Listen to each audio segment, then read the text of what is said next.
दोस्तों, आपका स्वागत है मेरे इस चैनल पर। तो जैसे कि आपको पता है, अभी वर्तमान समय में उत्तराखंड प्राथमिक शिक्षक भर्ती 6th काउंसलिंग को लेकर के लगातार मैं आपको अपडेट दे रहा हूं और उसी रिगार्डिंग आज की यह वीडियो है। आप सभी अभ्यर्थी जो कि उत्तराखंड प्राथमिक शिक्षक भर्ती की पात्रता सूची देख चुके होंगे, तो उनमें आपको पता होगा कि आपका गुणांक क्या बन रहा है, आपका स्थान क्या बन रहा है अपने कैटेगरी में, अपने विषय के अनुसार, और कौन कौन से विद्यार्थी ऐसे हैं जो ऊपर टॉप पर हैं और जो काउंसलिंग हेतु जाएंगे। तो उसमें आपको क्या क्या डॉक्यूमेंट ले जाने हैं, क्या क्या आपको महत्वपूर्ण डॉक्यूमेंट्स हैं और कब आपको पहुंचना है, कहां आपको पहुंचना है, इस सारी वीडियो पर आज चर्चा करेंगे। और दोस्तों, आपसे निवेदन है कि कोई भी लेटेस्ट अपडेट या फिर कोई भी जानकारी के लिए अगर आपको थोड़ा बहुत भी इस चैनल से या फिर अपडेट से आपको संतुष्टि होती है तो प्लीज़ चैनल को लाइक से सब्सक्राइब अवश्य करना। तो शुरू करते हैं दोस्तों आज की इस वीडियो को। तो दोस्तों, ये एक ही मैंने एक उदाहरण लिया गया है चंपावत का, जो इन्होंने डेट निकाली है अपनी काउंसलिंग वेरिफिकेशन की। तो ऐसा ही कॉपी एंड पेस्ट सभी जिलों ने निकाल दिया है लगभग जहाँ तक मुझे पता है, और यही चीज़ सब में लिखी हुई है। बट एक स्थान को छोड़कर, मतलब स्थान सबका अलग होगा क्योंकि डिस्ट्रिक्ट वाइज है, काउंसलिंग डिस्ट्रिक्ट वाइज हो रही है तो स्थान सबका अलग होगा। तो पहले इसको पढ़ लेते हैं, फिर इसको ठीक से समराइज़ करेंगे और जानेंगे, उसके बाद महत्वपूर्ण चीज़ें जानेंगे। लेकिन पहले इसको थोड़ा सा पढ़ लेते हैं, थोड़ा, जिससे कि आपको भी थोड़ा समझ में आ पाएगा। तो क्या लिखा है, विज्ञप्ति काउंसलिंग प्रमाण पत्रों का वेरिफिकेशन, जो डीबी जो होता है ना, तो यही डीबी है। इसके बाद आपकी नियुक्ति के बाद शायद डीबी होगा ना होगा, लेकिन ये सबसे महत्वपूर्ण यही है, क्योंकि जो प्रमाण पत्र यहाँ दिखा देंगे तो वो प्रमाण पत्र वहाँ भी बाद में अंततः आपको देखने को मिलेंगे। तो आदेश संख्या लिखी हुई है प्राथमिक, और दिन यह है 24-25 11 जून 2024 द्वारा सहायक अध्यापक प्राथमिक की भर्ती हेतु विज्ञापन प्रख्यापित किया गया था। इसके सापेक्ष प्राप्त आवेदन पत्रों की पूर्व में प्रख्यापित प्रवीणता सूची के आधार पर नियुक्तियां की जा चुकी है। 5वीं काउंसलिंग की तिथि के दौरान माननीय सर्वोच्च न्यायालय द्वारा रिव्यू पिटीशन संख्या ये दिनांक 10/12/2024 को अंतिम आदेश पारित किया गया एवं तत्क्रम में ट्रांसफर पिटीशन संख्या ये 5/3/2000 को अन्य निर्देशों के साथ निर्णित किया गया। माननीय सर्वोच्च न्यायालय के निर्देशों का अनुपालन करते हुए पूर्व प्रख्यापित विज्ञप्ति के अवशेष रिक्त पदों को भरे जाने हेतु NIOS से DLED प्रशिक्षण MTT प्रथम उत्तीर्ण अभ्यर्थियों को भर्ती में सम्मिलित करते हुए नवीन प्रवीणता सूची प्रख्यापित की गई है, जिसमें वर्ष 2020 एवं 2024 की विज्ञप्ति के NIOS DLED के प्रशिक्षण अभ्यर्थियों के समस्त आवेदन पत्रों को सम्मिलित किया गया है एवं वर्तमान भर्ती की पूर्व प्रख्यापित प्रवीणता सूची संबंधित कैटेगरी के अंतिम चयनित अभ्यर्थी तक के अभ्यर्थियों से आगे अवशेष आवेदन पत्रों को सम्मिलित किया गया है। वेबसाइट पर प्रख्यापित अवशेष रिक्तियों की आपूर्ति इस प्रवीणता सूची के माध्यम से की जानी है। इस हेतु प्रमाण पत्रों की जांच हेतु दिनांक 24/5/2025 की तिथि निर्धारित की गई है। पद विशेष हेतु उस वर्ग की श्रेष्ठता क्रम में अभ्यर्थियों के प्रमाण पत्रों की जांच हेतु आमंत्रित किया जाएगा। पुकार होने पर अनुपस्थित पाए गए अभ्यर्थियों को किसी भी दशा में कोई भी अवसर प्रदान नहीं किया जा सकेगा। तत्काल अगले क्रमांक के अभ्यर्थी को अवसर प्रदान कर दिया जाएगा। प्रवीणता सूची में सम्मिलित संबंधित अभ्यर्थी निर्धारित तिथि को जिला शिक्षा अधिकारी प्राथमिक शिक्षा चंपावती कार्यालय में प्राप्त 10 बजे अपने समस्त शैक्षिक प्रशिक्षण एवं अन्य प्रमाण पत्रों सहित जो नियुक्ति की पात्रता हेतु प्रासंगिक है, मूल में चयन समिति के समकक्ष प्रस्तुत करने हेतु उपस्थित होना सुनिश्चित करें। NIOS DLED के अभ्यर्थियों को अन्य शैक्षिक प्रमाण पत्र के अतिरिक्त उनके सेवारत होने के संबंधित प्रमाण पत्र साक्ष्य भी यथा नियुक्ति पत्र, नियुक्ति की विज्ञप्ति, प्रबंधन संस्था प्राधिकरण प्रबंधीकरण का अनुमोदन, वेतन विवरण, अनुपस्थित पठन पाठन की समय सारणी इत्यादि प्रस्तुत करने होंगे।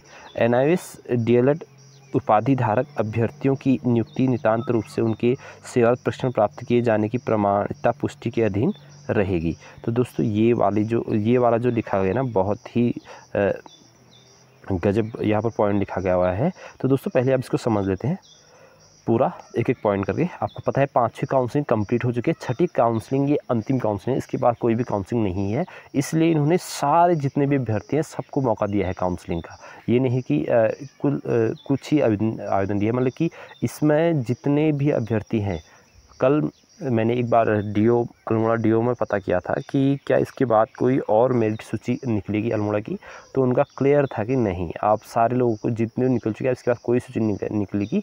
जो भी काउंसलिंग कराना चाहता है वो यहाँ पर अपनी काउंसलिंग कराए, चाहे वो पहले से लास्ट में ही क्यों ना हो, क्योंकि इसके बाद कोई भी यहाँ पर निकलनी नहीं है मेरिट। अब इसके बाद ये लास्ट काउंसलिंग है, तो अगर कोई भी अभ्यर्थी एक नहीं आता तो उसके बदले दूसरे को मौका मिलेगा, दूसरा तो तीसरा, इसलिए उन्होंने सारे अभ्यर्थियों को इसमें मौका दिया जा रहा है। या इसीलिए आपको देखा होगा कि आपको चंपावत में ही एक पद के लिए कम से कम मैं देख रहा था, कम से कहीं 50, कहीं 100, कहीं 200 ऐसे ले जा रहे हैं कि सबको मौका है काउंसलिंग के लिए, सब काउंसलिंग करा सकते हैं। लेकिन काउंसलिंग का कोई ऐसा फ़ायदा है नहीं, क्योंकि लास्ट टॉप 5 टॉप 4 भी अगर काउंसलिंग करा देंगे तो बाकी का तो महत्व ऐसे ही ख़त्म हो जाएगा। अगर टॉप 4 टॉप 3 जहाँ तक लगता है कि इतने ही लोगों ने लास्ट टॉप 5 तो कराएंगे ही कराएंगे, जो टॉप 5 में होंगे, तो अन्य लोगों को आने की ज़रूरत मेरे हिसाब से नहीं है, या फिर जाने की ज़रूरत नहीं है कि वहाँ काउंसलिंग कराएं, बहुत दूर से आएँ। मान लो ये चंपावत है, लोग देहरादून से आ रहे हैं, वहाँ से आ रहे हैं, तो मुझे नहीं लगता कि इन लोगों को आना चाहिए, क्योंकि टॉप अगर वो बाद में है, हाँ अगर टॉप 2 टॉप 3 में है तो आएँ और अपने काउंसलिंग कराएं। अगर कोई पहले वाले क्रमांक का कुछ गड़बड़ पाया जाता है तो उनको उससे मौका मिल सकता है। तो यहाँ पर दोस्तों समय, और ये कहाँ होगी, ये प्रत्येक ज़िले के डी ऑफिस, जहाँ पर डिपार्टमेंट ऑफ एजुकेशन ऑफिस होता है, प्रत्येक ज़िले में होता है, और वो मेन जहाँ पर डिस्ट्रिक्ट होता है वहीं पर ही वो क्या कहते हैं ऑफिस होता है, वहीं पर ही इसका वेरिफिकेशन होगा। और आपको 10 बजे पहुँचना है। और डॉक्यूमेंट्स क्या क्या ले जाने हैं पहले वो देखो। डॉक्यूमेंट तो हर कोई, जब भी किसी का वेरिफिकेशन होता है किसी भी डॉक्यूमेंट का, तो उसमें वो चीज़ सबसे ज़्यादा ली जाती है जो आपने फॉर्म भरते वक्त भरी थी। यानी कि इसके लिए जो एलिजिबल चीज़ें थी वो बताता हूँ मैं। इसके लिए अगर आपके पास ये नहीं है तो आप वैसे ही बाहर हैं। आपके पास हाई स्कूल का सर्टिफिकेट एंड मार्कशीट होनी चाहिए, 12th की सर्टिफिकेट एंड मार्कशीट होनी चाहिए, ग्रेजुएशन की सर्टिफिकेट एंड मार्कशीट होनी चाहिए। इसके बाद आपके पास डीएलएड का सर्टिफिकेट मार्कशीट होनी चाहिए। इसके बाद आपके पास सीटेट का मार्कशीट और वो होनी चाहिए, क्या कहते हैं सर्टिफिकेट होना चाहिए भी साथ में आपके पास। ये सीटेट या टेट जो भी दोनों में से एक जो है। और बाकी अगर आप रिजर्वेशन के अंदर आते हैं, और हाँ एक और बात, स्थाई आपका पास बहुत ज़रूरी है। उत्तराखंड डोमिसाइल जिसके पास नहीं होगा वो भी बाहर माना जाएगा, तो उत्तराखंड का डोमिसाइल होना बहुत ज़रूरी है। साथ में अगर रिजर्व कैटेगरी के अंदर आते हैं, तो जैसे अगर आप SC ST से आते हैं तो जाति प्रमाण पत्र होना चाहिए। अगर आप हैंडीकैप से हैं तो आपके पास वो संबंधित EVS है तो EVS का आपके पास सर्टिफिकेट होना चाहिए। अगर ये आपके पास नहीं पाया जाता तो आप उसके लिए अयोग्य घोषित कर दिए जाएंगे। तो ये डॉक्यूमेंट तो पहले आमतौर पर सभी विद्यार्थियों को जाने, और बाकी आपने सेवा योजना कार्यालय का समय लगा रखा है तो उसको भी लेकर जाए, क्योंकि वो भी वहाँ पर मेंशन किया जाएगा। तो ये मुख्य चीज़ें हैं। इसकी चीज़ें अगर कुछ बच रही है, आधार कार्ड भी साथ में, फ़ोटो भी साथ में ले जाए, और सबकी फ़ोटो स्टेट कॉपी बना करके लगभग दो बना के जाने हैं प्रत्येक से। लेकिन आप 3 बना लें, 3 सेट बना लें, 3 सेट प्रत्येक का, जैसे आधार कार्ड का 3 सेट बना लें, सबके 3 सेट बना लें पूरे लेकर करके। यानी कि 2 वहाँ पर आवश्यक हैं, वहाँ जमा हो सकते हैं शायद, और 1 आपके पास एक्स्ट्रा होना चाहिए अगर कोई कम ज़्यादा या कुछ ऐसा हो गया तो। दोस्तों आपके समझ में आ रहा होगा आई होप। तो ये तो है कि ये मुख्य चीज़ें हैं। इसके बाद दोस्तों यहाँ पर NIST के लिए कुछ चीज़ें मांगी गई है, आपको देखने को आ रहा होगा नीचे, कि जैसे यहाँ पर लिखा है NIST एड अभ्यर्थियों एवं शैक्षिक प्रशिक्षण प्रमाण पत्र के अतिरिक्त उनके सेवारत होने संबंधित प्रमाणित साक्षी भी यथा मतलब क्या होता है दोस्तों, इसको समझते पहले। यथा मतलब होता है जैसे हम कोई किसी की डेफिनेशन लिखते हैं तो वहाँ के बाद एग्जाम्पल देते हैं। एग्जाम्पल एक नहीं हज़ारों हो सकते हैं, यानी कि आपको किसी एक का उदाहरण उससे देना है। ये नहीं कि सारे के ले जाएं आपको कैसे भी ये प्रूव करना है कि आप 2017-19 में जब आपने ये कोर्स किया हुआ था तो आप वही स्कूल में थे। अब उसके अंदर क्या क्या हो सकती है, इसलिए उन्होंने देखा है। नियुक्ति पत्र हो सकता है, नियुक्ति की विज्ञप्ति हो सकती है, प्रबंधन संस्था के प्रबंधन हो, और सबसे मोस्ट इम्पोर्टेंट, कल मैं बता रहा हूँ कुछ जानकारी के माध्यम से पता चला है कि जो लोग हरिद्वार और क्या कहते हैं देहरादून में जो टॉप पर थे गुणांक वाले, उन 400-500 लोगों का एक समूह निदेशालय में जाकर मिला है। तो वहाँ पर उन्होंने बात की, सर ऐसा अब कुछ स्कूलों में तो पॉसिबल नहीं है, क्योंकि प्राइवेट स्कूल होते हैं, जब तक वहाँ पर अच्छी संख्या होती तो चलते हैं, जैसे ही संख्या कम हो जाती थी स्कूल बंद हो जाते। तो ऐसा ही उन्होंने बात रखी। तो वहाँ पर उन्होंने कहा कि हाँ ऐसा तो, क्योंकि आप कहाँ का किस प्रबंधन के पास जाए, प्रबंधक पता चल रहा है दिल्ली में है, कहीं बाहर विदेश है, प्रिंसिपल वहाँ कहाँ है, तो पॉसिबल नहीं है। अगर इसके लिए आपको अगर कोई अमान्य कर रहा है तो उसके खिलाफ भी लोग कोर्ट चले जाएंगे, जहाँ तक मेरी समझ में आ रहा है। क्योंकि जब आपको हाई कोर्ट ने वेरीफाई कर दिया है, जब आपको सुप्रीम कोर्ट ने वेरीफाई कर दिया, आपने देखा होगा कि कुछ ही दिनों पहले सुप्रीम कोर्ट ने सभी जहाँ NS डेवलपमेंट अभ्यर्थी ने जहाँ से किया था सबको वेरीफाई किया था। तो जब बड़े लेवल के कोर्ट्स ने आपको वेरीफाई कर दिया तो आपको तीसरा ऐसा कुछ बचता नहीं है कि आपको कोई वेरीफाई करे। हाँ, ये ज़रूर है कि आपको कुछ ना कुछ साक्ष्य ज़रूर देना होगा कि इस दौरान आप वहाँ पर किया था। तो कोई भी एक डॉक्यूमेंट, और सबसे एक्सपीरियंस सर्टिफिकेट मेरे हिसाब से लगभग सभी लोग बनाते हैं। तो आप एक्सपीरियंस सर्टिफिकेट बना दीजिए कि इतने साल तक इतने तक मैंने पढ़ा था, उस पर मैंने पढ़ाया था वहाँ, और उस पर अपने सिग्नेचर लीजिए। तो दोस्तों ये थी कुछ इम्पोर्टेंट बातें, तो मैंने बता दिया। कोशिश करें कि सबका कुछ ना कुछ बना लें। ये मैं नहीं कह रहा हूँ कि आप कुछ ना बना लें, कुछ ना कुछ मतलब लगा करके, स्टाम्प लगा करके, अगर पॉसिबल है स्टाम्प लगा करके, सिग्नेचर लगा करके प्रिंसिपल के या प्रबंधक महोदय के, तो इसको लेकर के जाए काउंसलिंग में। उससे क्या होगा कि आपके पास एविडेंस तो कुछ रहेगा। और बाकी आप ये भी कह सकते हो कि अगर आपको फेक लग रहा है तो आप सर्वे कर लीजिए मेरा, और मेरे स्कूल में जाइए और वहाँ सर्वे कीजिए ये डिपार्टमेंटल के माध्यम से। तो ऐसा आप कह सकते हो अगर आपके पास सारे डॉक्यूमेंट हैं। लेकिन नहीं भी है दोस्तों, तो आपके पास कुछ ऐसा प्रूवल होना चाहिए कि आपने वहाँ पर पढ़ाया था। प्रूवल कैसे हो सकता है? अभी हाल ही में जो आपका सुप्रीम कोर्ट के माध्यम से वेरिफिकेशन है, वो भी लिस्ट आपके पास है, तो उसकी फ़ोटो कॉपी करके आप वहाँ पर सबमिट कर सकते हैं। तो दोस्तों ये थी आज की वीडियो। आई होप आपको पसंद आई होगी, और 6th काउंसलिंग के लिए बहुत बहुत शुभकामनाएं। जिनका भी अभ्यर्थी का नाम इसमें लिस्टेड हुआ है ऊपर जो भी है, और आई होप कि उनका हो जाएगा, और इससे एक नया रास्ता NS के सारे अभ्यर्थी को मिल जाएगा। अगर किसी एक का भी सिलेक्शन हो जाता है तो वो लोग फिर वो पीछे के सारे जो चयन हैं उनको सभी के लिए मौका आगे मिल पाएगा। तो आपके कुछ भी क्वेश्चन क्वेरीज रहेंगी दोस्तों, तो आप कमेंट बॉक्स में पूछना, मैं आई होप आपको आंसर दे पाऊँगा।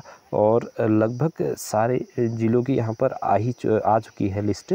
चंपावत की नहीं आई थी, चंपावत की भी परसों आ चुकी है। चंपावत ने फाइनली करके दिया है अपना, कितने पोस्टें हैं क्या है, और उनके नाम मेरिट वाइज भी उन्होंने दिए हैं। तो ये शैक्षिक प्रमाण पत्र आपको ले जाने हैं। अभी आपको एक चीज़ बच चुकी होगी तो आप इसमें कमेंट बॉक्स में पूछ सकते हैं। तो दोस्तों फिर मिलेंगे एक नेक्स्ट वीडियो में, तब तक के लिए आपका धन्यवाद, शुक्रिया। अगर चैनल पहली बार आएंगे तो प्लीज़ चैनल को लाइक सब्सक्राइब अवश्य करना। और साथ में उन्होंने बता दिया आपको कि आपको अपने आपके शैक्षिक डॉक्यूमेंट हैं उनको मूल कॉपी ले जानी है, मतलब मूल ओरिजिनल कॉपी भी ले जानी है, और उनकी दो फोटो स्टेट कॉपी वहाँ जमा करनी है। और हो सके तो आप 3 सेट बना लें प्रत्येक से। और क्या क्या बता दिया फिर से बता देता हूँ आपको। आधार कार्ड से शुरू करें, Aadhaar card, high school, inter, graduation, और उसके बाद आपका डोमिशियल, उसके बाद आपका जाति है तो जाति, अगर किसी और रिजर्वेशन के और रिजर्वेशन, और आपके साथ क्या हो गया, DLED की होगी डॉक्यूमेंट्स, एंड CTET जो भी है आपके पास वो हो गया। तो इन सब चीज़ों को लेकर वहाँ पर उपस्थित होना है। आई होप आपका वेरिफिकेशन बहुत अच्छा होगा। और साथ में ये जो NS संबंधी ने बता दिया कि पहले ट्राई करके सारी चीज़ बन जाए, कुछ ना कुछ किसी भी तरीके से आप मैनेज करके बना लें सारे को, उसमें स्टाम्प लगाना, उस चीज़ का कम महत्व है, स्टाम्प और सिग्नेचर को ज़्यादा महत्व है। और वो लग जाएगा तो फिर उनकी ड्यूटी बनती है कि वो वेरिफिकेशन करे अगर कुछ भी इश्यू प्रॉब्लम्स आती है। क्योंकि बिना स्टाम्प, बिना सिग्नेचर तभी लगता है जब वो चीज़ सही होती है, तभी उसमें स्टाम्प और वेरिफिकेशन लगता है। तो फिर इनको लेकर जाएं और मिनिमम चीज़ें लेकर जाएं, और कुछ नहीं है तो कम से कम NS का सर्टिफिकेट, अपना अनुभव प्राप्त अवश्य ले जाए। अगर ये भी नहीं है, कुछ ऐसे एविडेंस अवश्य लेके जाएं जिससे ये पता होता है कि आप लोग उस समय इन सर्विस थे जिस वक्त इसमें क्या किया गया था, ये कोर्स किया था। दोस्तों आई होप आपको बहुत सारी चीज़ें समझ में आई इस वीडियो में। फिर मिलेंगे दोस्तों एक नई वीडियो के साथ, तब तक के लिए आपका धन्यवाद। बाकी आपका जो भी क्वेरीज होंगी, जो भी क्वेश्चन होंगे, आप कमेंट बॉक्स में कर सकते हैं, मैं आपका आंसर अवश्य दूंगा। Thank you.